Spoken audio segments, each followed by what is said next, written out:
جی السلام علیکم۔ ایک چیز کا بڑا ذکر آج کل چلتا ہے لوگوں کے درمیان، اور وہ ہے anxiety, panic attack versus cardiac issues. دونوں کے سمٹمز بڑے ملتے جلتے ہوتے ہیں، اس لیے اکثر لوگ گھبراہٹ میں اور اس فکر کے مارے کہ کوئی ہارٹ کا ایشو ہو گیا ہے، وہ فٹافٹ کارڈیک سینٹر میں رپورٹ کرتے ہیں، اور وہاں پہنچتے ہی تھوڑی دیر میں ان کی تکلیف دور ہو جاتی ہے۔ تو یہ چھوٹی سی ویڈیو ایک انفارمیٹیو آپ کو بتانے کے لیے کہ پینک اٹیک میں، ایک سیویئر انگزائٹی میں، اور کارڈیک پین میں، کارڈیک ایشوز میں کس طرح کا فرق ہوتا ہے، یہ تھوڑی سی چیز آپ کو بتاتے ہیں۔ دیکھیں، یہ جو انگزائٹی اور پینک اٹیک ہے، یہ دو ایسی چیزیں ہیں جو جن کا بڑا گہرا تعلق ہوتا ہے آپ کی نفسیاتی انٹرنل زندگی کے ساتھ، اور یوزلی کوئی نہ کوئی ٹریگر ہوتا ہے، کوئی نہ کوئی چیز ایسی ہوتی ہے جس سے آپ کو یہ انگزائٹی ایک دم سے آپ پہ طاری ہو جاتی ہے۔ اس میں جو دوسری چند چیزیں اور سمجھنے والی ہیں وہ یہ ہیں کہ یہ اس میں ایج کا بڑا عمل دخل ہے۔ کارڈیک ایشوز عام طور پہ، ناٹ نیسسریلی، ضروری نہیں ہے لیکن عام طور پہ مڈل ایج کے بعد ظاہر ہوتے ہیں۔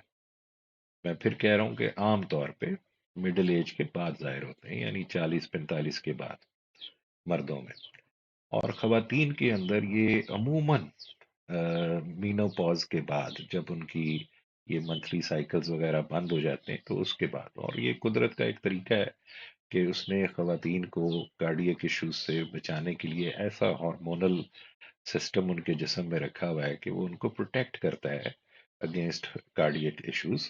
اگین وہی بات کہ ناٹ نیسسریلی، یہ ضروری نہیں ہے کہ اس کم عمر میں خواتین میں کوئی کارڈیک ایشو نہ ہو، لیکن عام طور پہ ایسا نہیں ہوتا۔ آن دی ادر ہینڈ، جو انگزائٹی ہے اس میں چند علامتیں ہیں جن کو آپ نے جوڑنا بڑا ضروری ہے۔ ایک تو یہ کہ جب بھی انگزائٹی ہوگی آپ کو یہ چند سمٹمز ضرور ہوں گے۔ نمبر ون، دل کی دھڑکن تیز محسوس ہوگی، حلق کا منہ کا خشک ہونا محسوس ہوگا، جسم کے پٹھے کھچے ہوئے ہوں گے، خاص طور پہ گردن اور کندھوں کے درمیان۔ ہو سکتا ہے کہ آپ کو ہلکا پھلکا ٹریمر بھی ہو رہا ہو، ہاتھوں میں ایک ہلکا سا لرزہ محسوس ہوتا ہو، پسینے محسوس ہوں گے آپ کو، لیکن یہ پسینہ عموماً گرم ہوگا as oppose to cardiac sweating.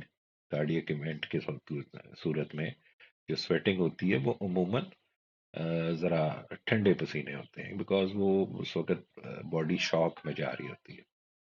Anxiety میں ایسا نہیں ہے، آپ شاک میں نہیں ہیں، انفیکٹ آپ اس کے بالکل ایک برعکس موڈ میں ہیں، جس میں آپ کی باڈی ہائپر ایکٹیو موڈ میں ہے۔ اچھا، اس کے علاوہ جو اگلی چیز ہوتی ہے وہ یہ ہوتی ہے کہ عموماً کچھ لوگوں کے اندر اس انگزائٹی کے ساتھ یا تو ان کا پیٹ نرم ہو جاتا ہے، وہ ڈائریا ہوتا ہے، یا ان کو نوزیا محسوس ہوگا، اور ساتھ میں جو ایک مستقل کیفیت ہوتی ہے وہ ہوتی ہے خوف کی اور ڈریڈ کی، کہ بس ابھی میں گیا کہ گیا، یہ میرا بس خوف ایک شدید قسم کا طاری ہو جاتا ہے۔ بائی دا وے، یہ خوف اور یہ اس طرح کی فیئرز کی فیلنگ کارڈیک ایونٹ کی صورت میں بھی ہو سکتی ہے۔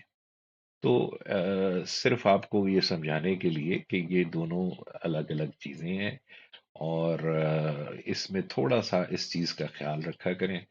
اور آخری بات پینک اٹیک کے بارے میں بڑی انٹرسٹنگ ہے، اور وہ یہ کہ کوئی بھی پینک اٹیک ہو، کوئی بھی انگزائٹی کی شدید کیفیت ہو، اگر یہ 40-45 منٹ کے اندر اندر اپنا زور توڑ دے تو یہ پینک اٹیک ہی تھا۔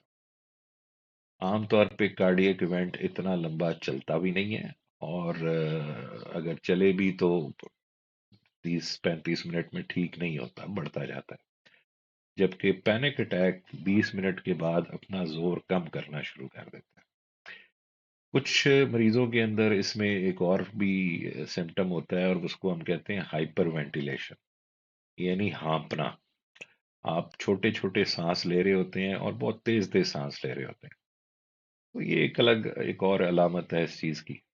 تو آئندہ کبھی اگر آپ میں سے کسی کو اس قسم کی کوئی شکایت ہوتی ہے تو ان چیزوں کا دھیان ضرور رکھیں اور اکارڈنگلی اپنے ڈاکٹر کے پاس اس کے مطابق رابطہ کریں۔ امید ہے اس معلومات سے آپ کو فائدہ پہنچے گا۔ السلام علیکم۔